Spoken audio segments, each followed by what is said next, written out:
Now, when you started, you mentioned that uliendea loan yako kwa corporate. Yes. Na kuna mkulima ambaye ako dairy farming lakini yeye hajaingia kwa cooperative society. Pengine hata hajui umuhimu. What can you tell such a farmer? Yeah, that is punishing yourself, because once you have the money from milk and use the same money to expand yourself, it will take a longer time for you to achieve what you want. So, but if you go for the loan, they have been giving me good money, and I buy a good cow, and I pay 10% per annum. Yes, for almost 3 years. Whatever you have from the income, you expand yourself. Kwa hivyo cooperatives wamekusaidia sana. Kiboko yao.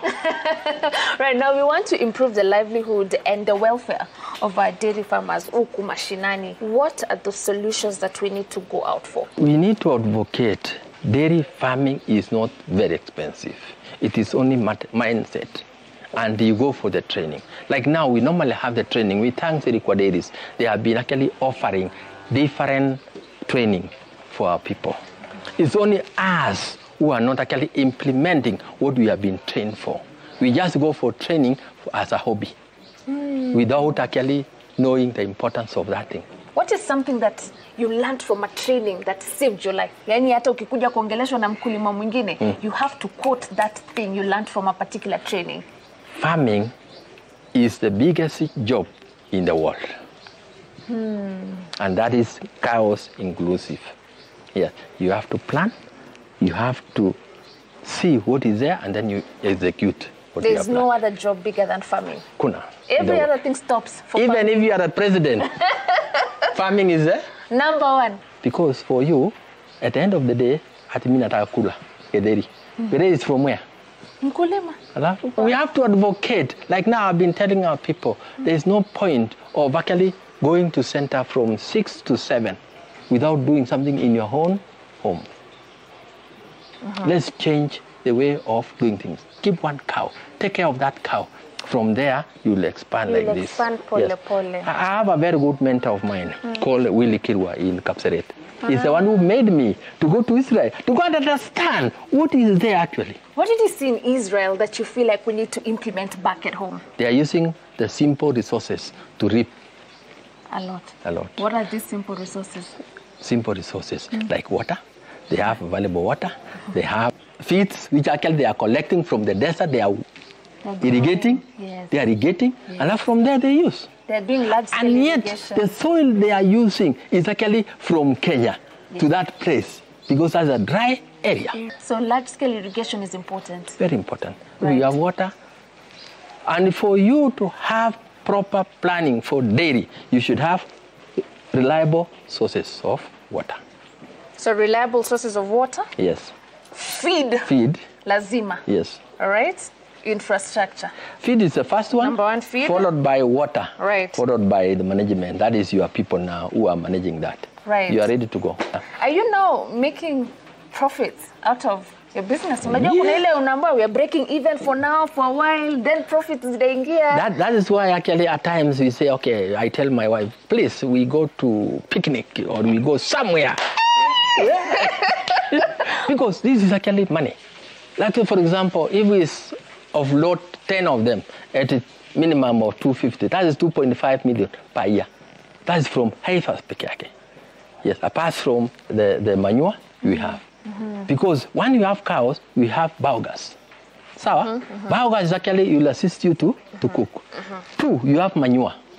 Manure is for your products, for your neighbor, for your everything. 3rd one, you have your foliar feed from this kind of the stuff. If you look at how much you probably spend on feed, so that we also, see how the profit is like. If you compare that, how much do you spend in feeds maybe in a year? In a year? Yeah. Maybe about 500,000. 500,000. And you have how many cows as of now? 30.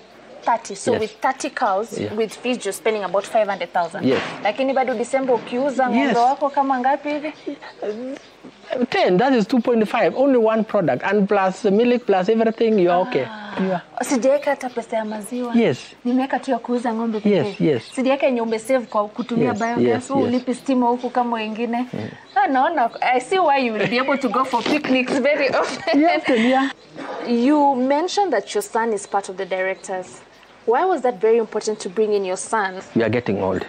Our graph is going down, and they have to come up. And they have to understand what is happening for them actually to take over, and we go and rest.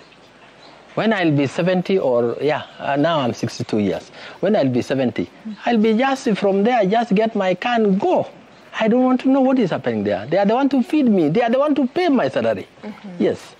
Yeah. Right now we are paying the salary to those people, the directors and the workers, because actually they are part of the system. So you have a salary for them after every month? Anybody who is employed, we give them allowances. A salary? No allowances. Anybody who is not employed, salary. Right. Yes. Good.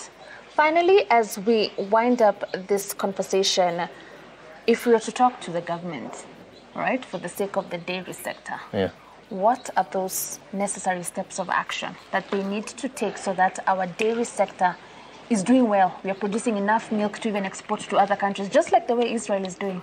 What is the next step? The first thing, you emphasize and we preach one gospel. Let's all the people to form cooperative for the better bargaining of the animal products. That's milk and what have you.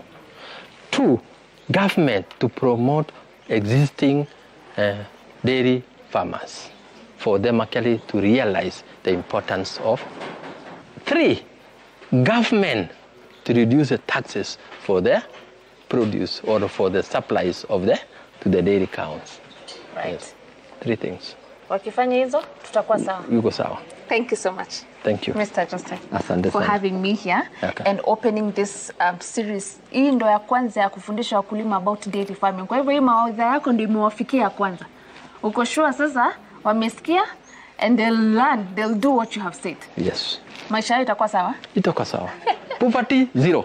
Kwanza zero. With this kind of the generation, the youth, they have to take up we have a lot of employment. Right. Yes. Right now we have about 11 people here, and all of them are actually Gen Z. Oh, really? Yes. Yes. Really? Yeah. Because we want to train them. Actually, it's not a white-collar job for you to succeed. Succeed. Yes. Good. Yeah. Thank you so much. I'll definitely see if I can get a cow. No problem. Give me the money. I'll give you some. I'll give you Sauri. 300,000. Allah from there. I'll give you without or with the discount. 290. 250. Thank you. Yeah. Now we have come to the end of this fantastic feature, learning so much about what inspired Mr. Joseph to get into dairy farming, how he started from just a simple gift from his neighbor, and now he is the proud owner of this very successful Josco farm.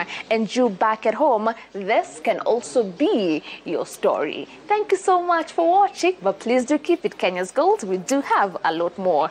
Wacha sana katafute kikombe cha chai. See you.